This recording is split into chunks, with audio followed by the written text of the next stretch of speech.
Hi viewers, welcome to our channel.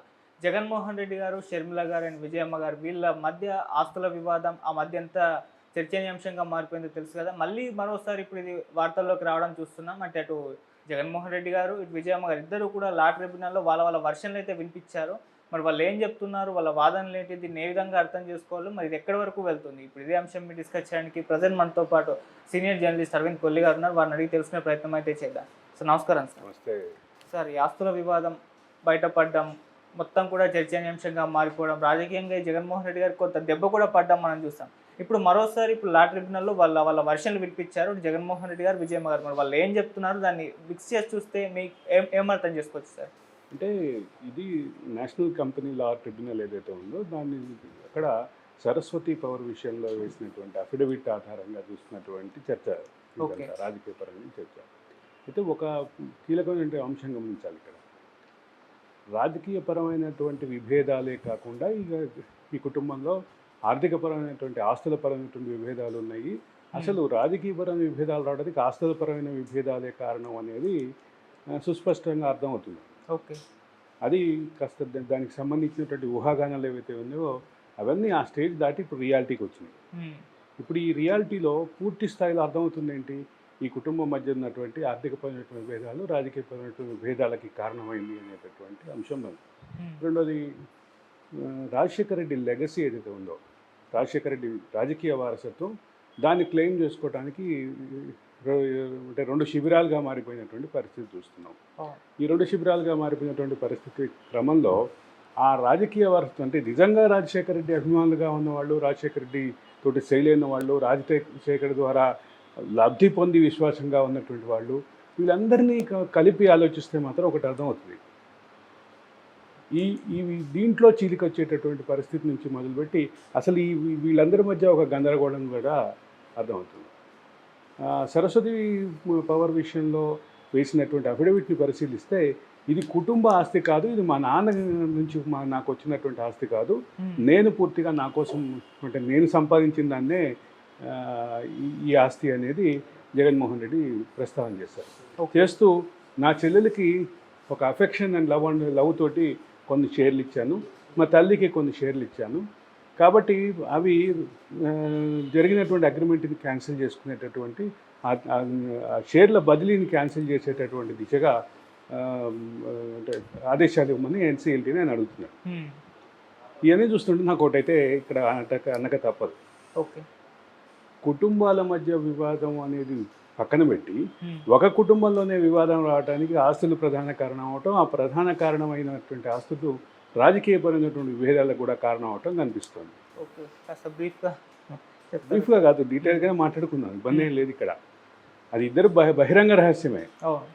వాళ్ళు కోర్టులో వేసినట్టు ఎన్సీఎల్టీలో వేసినటువంటి ఇది అసలు అన్నిటికంటే ముఖ్యంగా ఆ కుటుంబంలో ఉన్నటువంటి విభేదాలు, కుటుంబంలో ఉన్నటువంటి వాద వివాదాలు, కుటుంబంలో ఉన్నటువంటి ఆస్తుల పరమైనటువంటి విభేదాలు ఈరోజు నార్మల్ రాజకీయ క్షేత్రం దాటి, కంపెనీల క్షేత్రం దాటి ఎన్సీఎల్టీ అనే ఒక జాతీయ ట్రిబ్యునల్లో పడ్డాయి.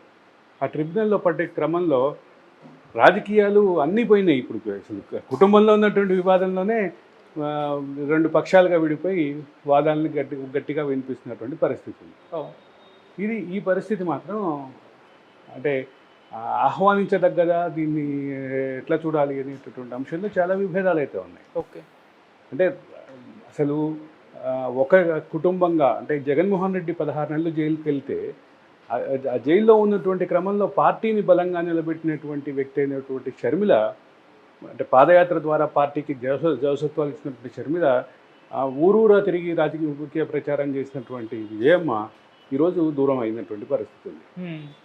సరే, ఇక విజయసాయిరెడ్డి కూడా దూరం అయ్యారు. దూరం అయిన తర్వాత దగ్గర అవ్వాలి, దూరంగా ఉంటారా, అవుతారా, రాజకీయంగా మౌనం దాలుస్తానన్నటువంటి విజయసాయిరెడ్డి అప్పుడప్పుడు రాజకీయ వ్యాఖ్యానాలు చేస్తున్నారు. అంత ఒక చర్చనీయాంశం, దీన్ని సపరేట్గా మాట్లాడదాం. ఇక్కడ ఒకటే